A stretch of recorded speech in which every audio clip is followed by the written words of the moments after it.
एक ऐसा देश जहां शादी से पहले लड़के की वर्जिनिटी टेस्ट की जाती है। ये देश आने वाले कुछ सालों में पूरी तरह से पानी में डूब जाएगा। यहाँ की सरकार अपने देश के लोगों को बचाने का प्रयास कर रही है और दूसरे देशों में जगह खरीदी जा रही है। अब तक इस देश के 2 आइलैंड पूरी तरह से पानी में समा भी चुके हैं। इस देश की अपनी कोई आर्मी भी नहीं है, लेकिन फिर भी यहाँ पर न्यूक्लियर बम का परीक्षण किया जा चुका है। दोस्तों, आज हम बात कर रहे हैं प्रशांत महासागर के बीच में स्थित एक छोटे से देश किरिबाती की। तो देर किस बात की, अपना सीट बेल्ट बांध लीजिए अच्छे से और निकलते हैं किरिबाती की एक शानदार सफर पर। इस देश का ऑफिशियल नाम है रिपब्लिक ऑफ किरिबस। ये चारों ओर प्रशांत महासागर से घिरा हुआ देश है। वर्तमान समय में किरिबाती की कुल आबादी 1.30 लाख के बराबर है। इस देश की राजधानी है तरावा और ये हवाई और ऑस्ट्रेलिया के बीच में स्थित है। यहाँ पर सबसे ज्यादा बोली जाने वाली और ऑफिशियल लैंग्वेज इंग्लिश और गिलबर्टीज है। यहाँ पर 147 लोग प्रति वर्ग किलोमीटर एरिया में रहते हैं। कम आबादी होने के कारण बहुत ज्यादा भीड़ भाड़ आपको कहीं भी देखने को नहीं मिलेगी।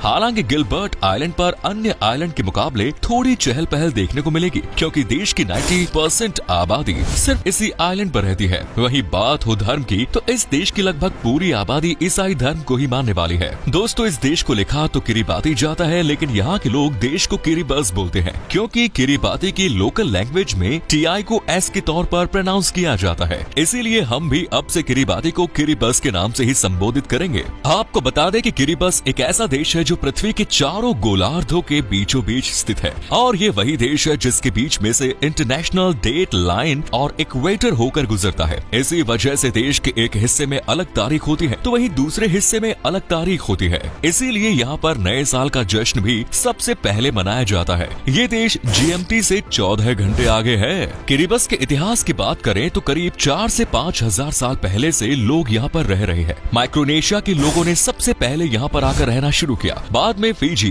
टोंगा और समोआ आइलैंड से लोग यहाँ आकर बसे। किरिबस देश का कल्चर का खजाना काफी दमदार है और साथ ही यहाँ पर डाइवर्सिटी भी बहुत ज्यादा देखने को मिलती है। सन 1893 में किरिबस को ब्रिटेन ने अपना उपनिवेश बना लिया और यहाँ पर लंबे समय तक राज किया। 1941 में दूसरे विश्व युद्ध के दौरान जापान ने किरिबस के तरावा आइलैंड पर कब्जा कर लिया, लेकिन 1943 में अमेरिका ने जापान की सेना को हराकर तरावा आइलैंड को आजाद करा दिया। लेकिन तब भी तरावा पूरी तरह से आजाद नहीं हुआ और फिर से ब्रिटेन की कॉलोनी बन गया। 12 जून 1979 के दिन किरिबस को आजादी मिली। सन 1999 में ये देश संयुक्त राष्ट्र का सदस्य बना और आज ये वर्ल्ड बैंक, IMF और कॉमनवेल्थ नेशंस का भी हिस्सा है। किरिबस देश की जीडीपी 20.7 करोड़ डॉलर्स के करीब है, तो वहीं यहाँ रहने वाले लोगों की per capita income 1706 US dollar के आसपास है। किरिबाती की हवा और मिट्टी खेती के अनुकूल नहीं है, इसीलिए यहाँ बहुत कम खेती बाड़ी देखने को मिलती है। ज्यादातर लोग यहाँ खाने के लिए सी फूड पर ही निर्भर रहते हैं। नारियल यहाँ बड़े पैमाने पर मिलता है, इसीलिए नारियल का तेल और ब्रेड फ्रूट और पपीता जैसी अन्य चीजों को यहाँ से दूसरे देशों में एक्सपोर्ट भी किया जाता है। किरिबस देश के अंतर्गत कुल 33 आइलैंड्स आते हैं जो अल्टोस और कोरल रीफ के बने हुए हैं। हालांकि इनमें से सिर्फ 21 आइलैंड्स ही ऐसे हैं जहाँ पर लोग रहते हैं। किरितिमाती इस देश का सबसे बड़ा आइलैंड है जो किरिबस का 45% हिस्सा कवर किए हुए है। किरिमाती को यहाँ के लोग क्रिसमस आइलैंड के नाम से संबोधित करते हैं। किरिबस का लाइफ एक्सपेक्टेंसी रेट 67 इयर्स है। ये आंकड़ा कम इसलिए है क्योंकि किरिबस में बीमारियां काफी ज्यादा है। साथ ही इन्फेंट मोर्टलिटी रेट भी यहाँ काफी ज्यादा है। कई बच्चे जन्म से पहले या फिर जन्म के तुरंत बाद दम तोड़ देते हैं।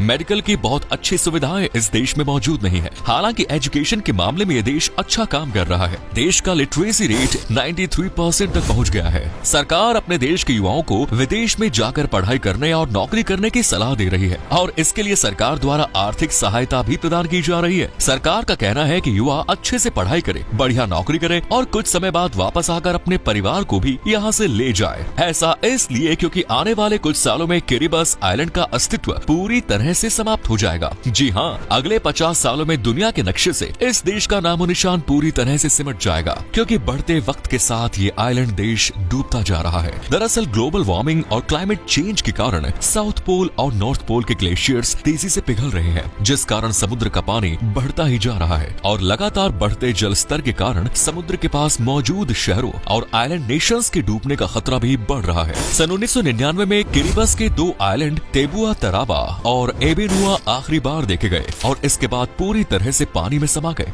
ऐसा ही हाल अगले 50 सालों में किरिबस के अन्य आइलैंड्स का भी देखने को मिलने वाला है। लोगों को बचाने के लिए किरिबस की सरकार सरकार लगातार प्रयास कर रही है। कुछ समय पहले किरिबस ने फिजी में 6000 एकड़ जगह खरीदी, जिससे अपने देश के लोगों को सुरक्षित स्थान पर पहुंचाया जा सके। साथ ही यूएस, ऑस्ट्रेलिया और न्यूजीलैंड भी किरिबस की मदद के लिए आगे आ रहे हैं। इस देश के लोगों के लिए कई प्रकार के स्कीम्स न्यूजीलैंड और ऑस्ट्रेलिया में चलाई जा रही है। दोस्तों, मजे की बात यह है कि किरिबस देश में लंदन, पेरिस और पोलैंड नाम की जगह भी है। जी हाँ, लेकिन असल में इन जगहों के ऐसे नाम के पीछे की एक अलग कहानी है। पोलैंड के एक एक्सप्लोरर और इंजीनियर स्टानिस्लाव पेलजिंस्की एक बार किरिबस आए और उन्होंने यहाँ के लोगों की काफी मदद भी की। गांव वालों को रोजगार दिलाया था, साथ ही समाज के कामों में भी उनका काफी योगदान रहा। इसी वजह से उनके सम्मान में एक जगह का नाम उनके होम नेशन पोलैंड पर रख दिया गया। ऐसे ही पेरिस नाम भी रखा गया। फादर इमैनुएल रूजियर एक फ्रेंच प्रिस्ट थे जो किरिबस आए। उन्होंने सन 1917 से 1939 के बीच में किरिबस की एक जगह को लीज पर लिया था और वहाँ पर 8 लाख नारियल के पेड़ लगाए थे। इतनी बड़ी संख्या में पेड़ लगाने के कारण किरिबस को आर्थिक तौर पर काफी मजबूती मिली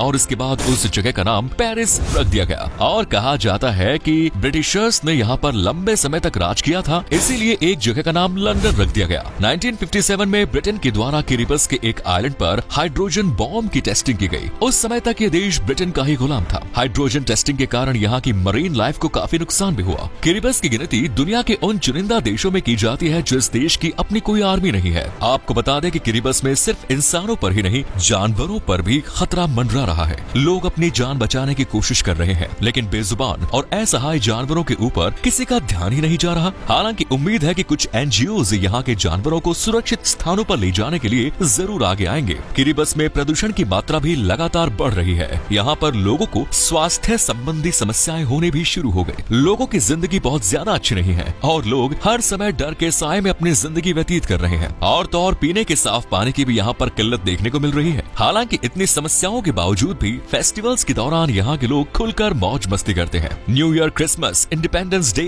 यूथ डे जैसे त्योहार यहाँ धूमधाम से मनाए जाते हैं। हर साल कैपिटल सिटी तरावा में बेटियों गेम फिशिंग कंपटीशन का आयोजन होता है। साथ ही कई जगह Kiribati music and dance festivals का आयोजन भी किया जाता है। तो चलिए अब नजर डालते हैं खाने पीने की तरफ। टोडी इस देश की नेशनल ड्रिंक है। किरिबस के प्रसिद्ध फूड व्यंजनों की सूची में ते बुआ तोरो नी, बॉकिन, बटाटा मैश, रोस्टेड लॉबस्टर, ते इनाई, पंपकिन कॉकनट सूप, पलूसामी आदि शामिल है। घूमने के लिहाज से किरिबस एक बेहद ही सुंदर देश माना जाता है। हालांकि साल भर में सिर्फ 12 से 15 हजार सैलानी ही यहाँ घूमने के लिए आते हैं, लेकिन एक बार आप इस देश की टूरिस्ट डेस्टिनेशंस के बारे में जान लेंगे तो यकीनन आपका अगला ट्रिप किरिबस का ही होगा। इस देश में दुनिया का सबसे marine protected area the Phoenix island protected area इस देश की इकलौती यूनेस्को वर्ल्ड हेरिटेज साइट की सूची में शामिल है। इस एरिया में आपको शानदार मरीन लाइफ देखने को मिलेगी। वीडियो में हमने आपको बताया था कि किरिबस के कई आइलैंड्स और उसके आसपास के एरिया में सेकेंड वर्ल्ड वॉर लड़ा गया। इस दौरान जापान के कई समुद्री जहाज पानी में डूब गए।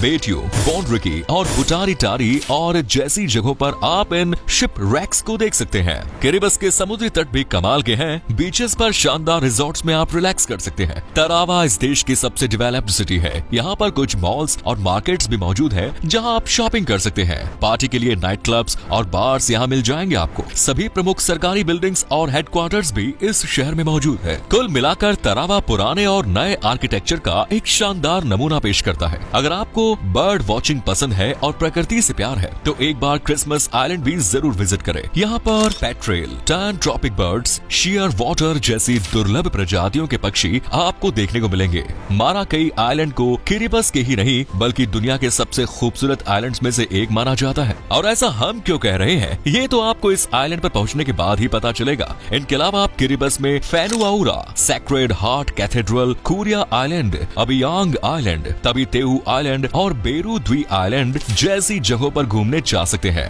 चलिए दोस्तों, अब हम आपको बताते हैं कि क्या है यहाँ का वीजा प्रोसेस और किरिबस घूमने के लिए आपको कितने पैसे खर्च करने पड़ेंगे। आपको बता दें कि आपके पास अगर सारे डॉक्यूमेंट्स मौजूद हैं तो आपको वीजा 30 दिन से 4 महीने के अंदर मिल जाएगा। और अगर आप अकेले हैं तो आपको किरिबस घूमने के लिए 6 से 8 दिन में लगभग 3 से 3.5 लाख रुपए खर्च करने होंगे। तो दोस्तों, किरिबस की करेंसी है ऑस्ट्रेलियन डॉलर। तो ये था खूबसूरत आइलैंड किरिबस। कैसा लगा बताइए कमेंट्स में। क्या कभी आपने विजिट की है इस देश की, और अगर की है तो आपका एक्सपीरियंस कैसा रहा ये भी हमारे साथ शेयर करें।